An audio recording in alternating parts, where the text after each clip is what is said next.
निवेदन करूंगा, दुनिया में ऐसा कोई समस्या नहीं जिस समस्या का कोई निदान नहीं। हर समस्या का निदान है, पर निदान किसी दूसरे के पास नहीं, निदान केवल मेरे भोले नाथ के पास में है। आपको अगर किसी समस्या का सफल आनंद चाहिए तो शंकर की शरण में जाओ। आपको सीहोर आने की भी जरूरत नहीं है, आपको हमसे मिलने की जरूरत नहीं है, आपको पंडित प्रदीप मिश्रा के पास नहीं आना, आपको किसी बाबा जोगी के पास नहीं जाना, आपको किसी के बेल भभूति लेने नहीं जाना, आपको तो शिव के पास जाना। जो शंकर की वस्तु है उसको स्वीकार करो, बस शंकर की वस्तु को स्वीकारिए। शंकर की वस्तु को स्वीकार करना चालू कर दीजिए। अरे भाई, शिव महापुराण की कथा तो यहां तक कहती है,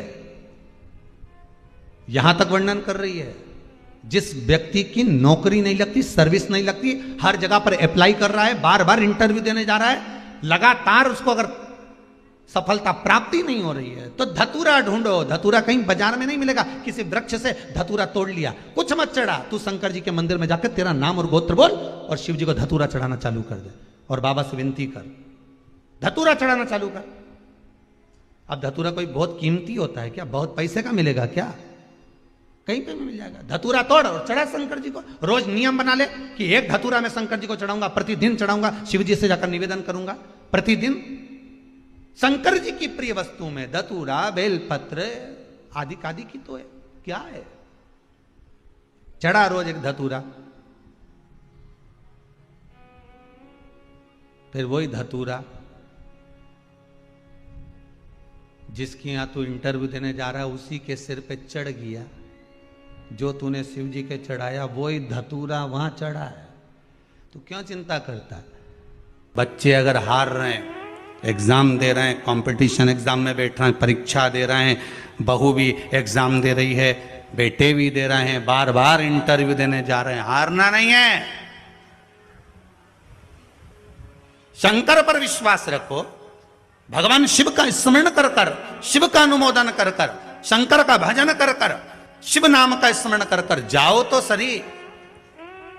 सबसे ज्यादा खुशी इस बात की है आज के पर्चों में कि इसमें जितने पर्चे हैं इसमें सबसे ज्यादा पर्चे इस बात के हैं कि मेरे बच्चों की सरकारी नौकरी लग गई, जॉब लग गई, ये लग गया, वो लग गया। सबसे ज्यादा खुशी इस बात की। और फिर निवेदन करूंगा, ये पर्चे हमारे जाने के बाद यहीं रहते हैं, आप भी पढ़ लिया करो। हम थोड़े बहुत नहीं पढ़ पाते हो तो आप पढ़ लेना, पढ़ लिया। खुशी इस बात की है, हिम्मत ना हारिएगा, हारिया ना हिम्मत विसारिया ना राम। शंकर का अनुमोदन करते जाओ, शिव का स्मरण करते जाओ, भगवान की भक्ति को धारण करते जाओ, आगे बढ़ते जाओ। एक बात याद रखना, अगर किसी एग्जाम में बैठ रहे हो, बहुत बार बैठ चुके हो, नहीं हो रहा, तो कच्चे दूध में थोड़ी सी काली मिर्च को पीस कर डाल लीजिए। फिर काली मिर्च आ गई, ध्यान रखना। कच्चे दूध में थोड़ी सी काली मिर्ची को पीस कर डाल लीजिए। महाराज, थोड़ा सा कच्चा दूध बेलपत्री के पेड़ के नीचे समर्पित कर दीजिए, अपना नाम और गोत्र बोलकर। थोड़ा सा कच्चा दूध उसी में से शंकर भगवान को चढ़ा दीजिए। फिर एक कलश जल का साथ लेकर जाइए, जो शंकर भगवान पर जल चढ़ा कर आइए। फिर जिस एग्जाम में जा रहे हो उसमें आप चले जाइए, बाबा आपको सफलता प्रदान करेगा ही, ये पक्का है। काली मिर्च शत्रुओं का नाश करती है,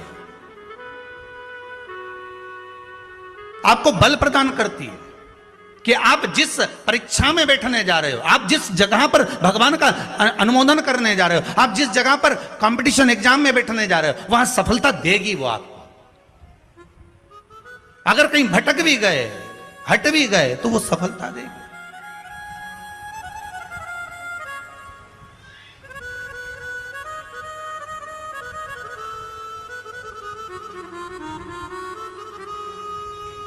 अभी कुछ दिन पहले की बात है,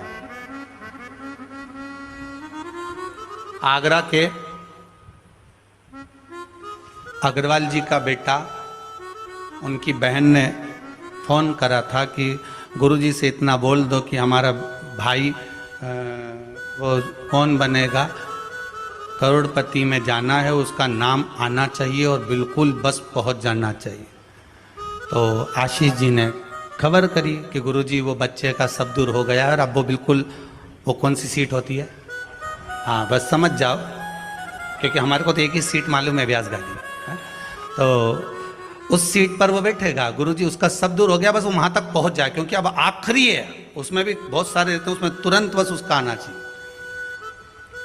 तो आशीष बोले, हमने कहा बाबा का नाम लेकर जाएं, होगा क्यों ना होगा, पर वहां तक तो पहुंच जाएगा वो।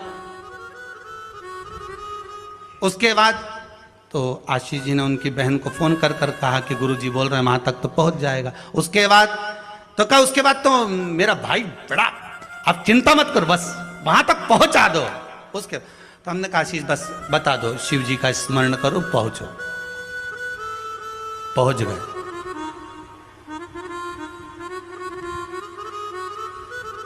अब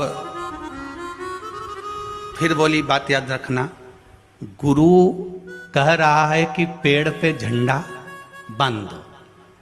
गुरु जी ने ऊपर चढ़ा दिया। उतरते समय उतरता गया, उतरता गया, उतरता गया, केवल 4 फीट की ऊंचाई बची थी। तो गुरु जी ने कहा वहां पांव रख ले, मां कोटर पकड़ ले, मां हाथ रख ले। चेले को गुस्सा आ गया, बताओ मैं इतनी ऊपर से नीचे तक उतरा तो गुरुजी एक शब्द नहीं बोला और अपने आप को गुरु पद दिखाने लगे। नीचे आ गया, नीचे उतरा तो गुस्से में ला लोगे। गुरुजी ने पूछा बेटा आराम से उतर गया? हाँ गुरुजी, पर आपकी ये बात बहुत गलत लगी मुझे। कौन सी?